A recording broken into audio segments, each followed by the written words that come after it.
গধূলি গধূলি প্ৰায় ওলাই যায় খোজ কাঢ়িবলৈ বুলি মাছ চাবলৈ কেতিয়াবা মাছ চাই লৈ আহে ওলাই যায় আজিও সেই গধূলিৰ লগে লগে মোক কৈছে মোক ভোক লাগিছে ভাত কেইটামান সোনকালে বনাই দিয়া মই বনাই দিছো সোনকালে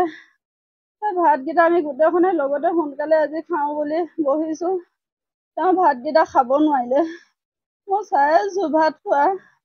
আৰু গুৱাহাটীৰ পৰা অহা দিন ধৰি তেওঁ ভাত খাব পৰা নাই কিবা এটা পকা মিস্ত্ৰী আছিলে তেওঁ এতিয়া যিটো জেজেমৰ কাম তেওঁ কৰি আছিলে সেই কামটো কৰি আছিলে আৰু আমাৰ ঘৰটো বনাই আছিলে আৰু সেইহতে তেওঁলোকে কেম্পতো থাকে আৰু আমাৰ ঘৰত থাকিও আমাৰ ঘৰৰ কামখিনি কৰিছিলে কিন্তু সিও যিদিনা তেওঁ হেৰিয়ৰ পৰা গুৱাহাটীৰ পৰা পাইছেহি পোৱা দিনাখনে ৰাতি তাক মাতি আনিছে সি পইচা কথা কৈ আছে পইচা কেইটামান লাগে বুলি তাৰপৰা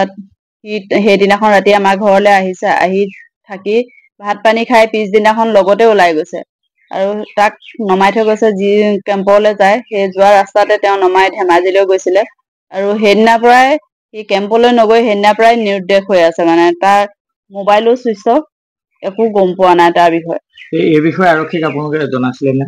যে আপোনালোকৰ ঘৰত থকা এজন নিখোজ হৈ আছে বুলি মই সেইদিনাখন মই কোৱা নাছিলো চাগে মই তাৰমানে ভবা নাছিলো তাৰ বেলেগ আমাৰ হিন্দু বোৱাৰী এগৰাকী বুটিকৰ বোৱাৰী এগৰাকীৰ লগত তাৰ ৰিলেশ্যন আছিলে এইবোৰ অকমান খেলি মেলি হৈ আছিলে আমি ভায়েকজনো আছিলে ইয়াতে ভায়েকৰ লগত সেইকাৰণে পাতি আমি সেই মানুহগৰাকী পলুৱাই নিবৰ কাৰণে ই কিবা এটা প্লেন কৰি ক'ৰবাত ৰুম চুম লৈ এনেকে থাকিবলৈ বিচাৰিছে বুলি আমি ভাবিছিলো এতিয়া যেতিয়া নেকি এতিয়ালৈকে নাই এই কেছটো হৈ গ'ল সেইটো কাৰণে এতিয়া মোৰ তাৰ পৰা সন্দেহ হৈছে তাকো কিবা চাল কৰি তাক লগত লৈ ললে নেকি এওঁ ডিটেইলছবোৰ জানিবলৈ কাৰণ কেলে সিহঁতে আজি এবছৰ হৈ গ'ল থকা এওঁ প্ৰায়খিনি কথা গম পাইছিলে আৰক্ষী আটক কৰিছে নেকি এতিয়ালৈকে পোৱা নাই বুলি কৈছে সেইটো এটা কেনেকুৱা কি ৰহস্য মই একো বুজি পোৱা নাই ঘটনাটোৰ লগত তেওঁ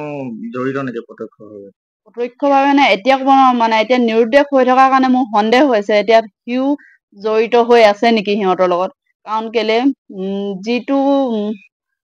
মানুহে এই কামটো কৰিছে মানে তাক লগত এওঁৰ বিষয়ে গোটেইখিনি সবিশেষ জানিবৰ কাৰণে তাক লগত লৈছে বুলি মোৰ অনুমান হৈছে মানে এতিয়া জাহাংগীৰ হুছেইন ঘৰ ক'ত আছে ধুবুৰী হয়